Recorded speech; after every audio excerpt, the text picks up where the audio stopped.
আজকে হলো কি রবিবার, আর আজ রবিবার কর্তামশাই কলকাতায় নেই, বাজারের দায়িত্ব পড়েছে আমার। তো কর্তামশাইয়ের মতন এক ব্যাগ ভর্তি বাজার করে আনতে পারবো না, অল্প যতটুকু লাগবে ততটুকু করব, আবার পরে করব। তাহলে চলো এবার বাজারে যাওয়া যাক। এবার যেটা বলার সেটা বলে নি। Welcome back to Mr and Mrs Sadhuka. আবার একটা নতুন ভিডিওর সাথে তোমাদের কাছে চলে এলাম। তো আমাদের এখানকার মদনমোহনতলা বাজারেই তো চলে এসেছি। কর্তামশাই বাজার করে নিয়ে আসি শিমুলতলা বাজার থেকে। ওই বাজারে যা ভালো মাছ পাওয়া যায়, এই বাজারে তার সিকিভাগও ভালো পাওয়া যায় না।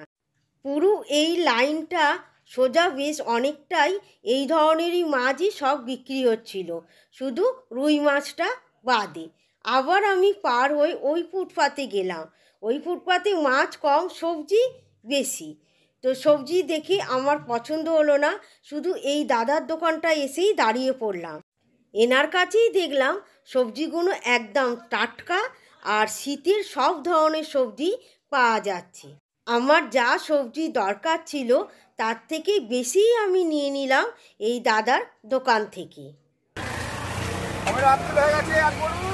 কড়াইশুঁটি 250।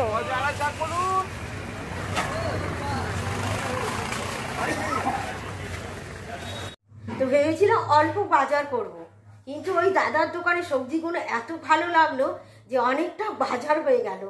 টেনে আনতে গিয়ে আমার হাতটা পুরো লাল হয়ে গেছে, আর হাত একদম কনকন কনকন করছে। তো চলো দেখাই কি কি সবজি কিনে আনলাম। এই যে ফুলকপিটা বেশ সুন্দর হয়েছে, 20 টাকা। আর টমেটো নিয়েছে 50 টাকা করে, 500 নিয়েছি। দামটা শুধু বেশি আছে কড়াইশুঁটি, এখনও 100 টাকা করে চলছে, এটা 250। পেঁয়াজ কালিও নিল 100 টাকা করে, বললো কচি আছে ওই জন্যে দামটা বেশি। এটা 200 নিয়েছি, 20 টাকা। সিম 500 নিল, 20 টাকা। বেগুন 50 টাকা করে নিয়েছে, 400 হয়েছে। আর একটা বেগুন আছে 20 টাকা, মানে যাকে বলে হোলসেল 20 টাকা করেই হয়ে গেছে। আর এটাও 300 নিয়েছে, 20 টাকা। এবছরে আমাদের একদম কুইমিটুলি খাওয়া হয়নি, এই যে কুইমিটুলি 220 টাকা বলছিল, বলে ঠিক আছে 300ই দেবো। বাঁধাকপি 20 টাকা। মূলো 1 পিস নিয়েছি 10 টাকা। আর এখানে আছে ধনে পাতা, ধনে পাতা 100 গ্রাম নিল 10 টাকা।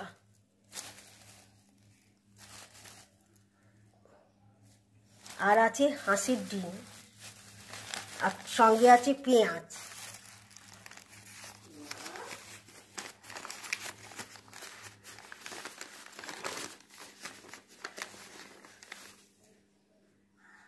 হাঁসের ডিমগুলো ছোট ছোট হয়েছে, 13 টাকা করে নিয়েছে পিস।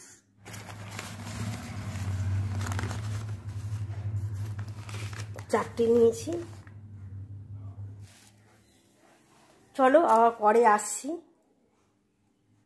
বাজারের পোশাক আশাক ছেড়ে হাত পা ধুয়ে নারগোপালকে খেতে দিয়ে মেয়েকে চা করে দিয়ে এখন চলে এসেছি আমাদের টিফিনের জন্যে। প্রচণ্ড জোর খিদে পেয়েছে, মানে একদম থাকতে পারছি না, অনেকটা যে বেলা হলো। তো ঝটপট কি টিফিন করব মাথাতে কিছুই আসছে না, যেটা এসেছে সেটাই তোমাদেরকে শেয়ার করি। এই দেখো বেগুন কেটে নুন হলুদ আর একটু চিনি মাখিয়ে নিয়েছি। আর গতকালের একটা লুচি বেঁচে আছে, আর এই যে একটু ময়দা মেখে, গতকাল অল্পই ময়দা মেখেছিলাম, আর এখন আবার একটু ময়দা মেখে বেলে নিলাম। আর এদিকে তেলও বসিয়ে দিয়েছি, তেলও গরম হয়ে গেছে। চলো এবার ঝটপট লুচিটা ভেজে নেওয়া যাক।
এনে ওঠ, অনেকক্ষণ সকাল হয়ে গেছে, ধর বাবা। আবার কম্বলটাকে টেনে নিয়ে এসেছে। কালকে তরকারিটা নেই না, কালকে আলুর তরকারি নেই, আজ একটু বেগুন ভাজা দিয়ে খেয়ে নে। আর খেয়ে নিয়ে ঝটপট করে আমাকে পেঁয়াজ আর রসুনটা কেটে দে। সর্দি কমেছে? একটু খেয়ে আর একটা ওষুধ খেলে কমে যাবে। কালকে অফিস থেকে পিকনিকে গিয়ে লাগিয়েছে ঠান্ডা, আর এতটাই ঠান্ডা লাগিয়েছে যে একদম সর্দিতে যাকে বলে ঝেঁপে আছে। একটু বোঁদে হলে ভালো হতো, সেই বাজারে গেলাম, খেয়ালই ছিল না, তাহলে লুচিটা খেতে আরও ভালো লাগতো। আর এই যে অফিস থেকে পেয়েছে এই মেমোন্টোটা, এই যে নাম লেখা আছে রঞ্জনা সাধু খান। চলো পরে আসছি। টিফিনটা খেয়ে কোনো দিকে না তাকিয়ে চলে এসেছি সবজি কাটতে। এখন একটু পইমিটুলি চচ্চড়ি করব, তার জন্যে যে সবজিগুলো লাগবে সেগুলো এখন কেটে নিচ্ছি। এখনও কিন্তু বাজারটা তোলা হয়নি, সবজিটা গ্যাসে কষিয়ে বাজারটা গুছিয়ে তুলে নেব। আমি তো উঠে গেছি বাজারপত্র গুছিয়ে নিয়ে। এবার মেয়ে বসেছে মাংসে পেঁয়াজ কাটতে, শুধু পেঁয়াজ না, তার সঙ্গে রসুন আছে, আদা আছে। আর এই দেখো, আজকে ধনিয়া চিকেন করব, লেবুটাই আনতে ভুলে গেছি। মেয়ে এখান থেকে লেবু এনেছে একদম একটুখানি গুলির মতন। আমাদের এই সামনের দোকানে যেহেতু সবজিপাতি বিক্রি করে, ইন এমার্জেন্সি হলে ঝট করে কিছু কিন্তু পাওয়া যায়। তো মেয়েকে পাঠিয়েছিলাম, ভেবেছিলাম পাবো না, কিন্তু ওই একটুখানি ছোট্ট একটা পাওয়া গেছে। আর এদিকে পাঁচমিশালি সবজি একটু একটু কাটতে কাটতে বেশ অনেকটাই হয়ে গেছে। চচ্চড়িটা লঙ্কা গুঁড়ো, হলুদ গুঁড়ো, নুন, মিষ্টি আর পেঁয়াজ রসুন দিয়ে করে নেব। যা বাজার করে এনেছি, আমার ফ্রিজের এই ছোটো দুটো বাস্কেটের মধ্যে পুরো বাজার ধরেনি। বাঁধাকপিটা বাইরে রাখতে হবে। মেয়ে এদিকে ওগুলো কেটে কুটে রেখে এবার ধনেপাতাটা রেডি করে দিচ্ছে। ধনেপাতার ওপরটা ছিল সবুজ, খোলাতে দেখা গেল বেশিরভাগ পাতাই হলুদ হয়ে গেছে। ধনেপাতার শুধু পাতাটা আর ডগার দিকটা নেব। এবার আমি এটাকে বেটে নিচ্ছি। সঙ্গে দিয়ে দেবো কটা কাঁচা লঙ্কা। ধনিয়া চিকেনে মেন উপকরণ হলো ধনেপাতা আর লেবু। চচ্চড়িটা নামিয়ে নিয়ে কড়াটা পরিষ্কার করে তেল দিয়ে দিয়েছিলাম। তেল গরম হয়ে গেছে, এবার রসুন আর গোটা গরম মশলা থেতো দিয়ে দিলাম। তো সেটাও লাল হয়ে গেছে, দিয়ে দিলাম পেঁয়াজ কুচানো। এবার পেঁয়াজটা রসুনের সঙ্গে ভালো করে নেড়ে চেড়ে লাল করে ভেজে নেব। এবার দেখে না আমার পুঁইমিটুলি চচ্চড়িটা দেখতে কেমন হয়েছে। আর এদিকে চিকেনটা ধুয়ে নিয়ে, যেটা বলতে ভুলে গেছি, বাজার থেকে ফেরার পথে চিকেন নিয়ে এসেছিলাম। অনেক দিন থেকে ইচ্ছা ছিল একটু ধনিয়া চিকেন করব, তো সেটা আজকে পূরণ করে নিলাম। তো চিকেনটাকে ধুয়ে নুন, লঙ্কা গুঁড়ো, হলুদ গুঁড়ো আর ধনে গুঁড়ো দিয়ে দিয়েছি। আর এবার এই যে ধনেপাতা বাটার মধ্যে লেবুর রস নিংড়ে এটাকে রেডি করে দিচ্ছি। আর পাশে আছে আদা আর একটু পেঁয়াজ বাটা। একটুখানি ধনেপাতা বাটা রেখে দিয়ে বাদবাকি ধনেপাতাটা মাংসের সঙ্গে মাখিয়ে দেবো। তবে এটা আগে থেকেই মাখিয়ে রাখলে মাংসের টেস্টটা অনেকটাই ভালো হয়, যেহেতু আমার হাতে সময় কম। এদিকে পেঁয়াজ রসুন সব লাল হয়ে গেছে। এবার আমি আদা আর পেঁয়াজ বাটাটা এর সঙ্গে ভালো করে মিশিয়ে একটুখানি ভেজে নেব।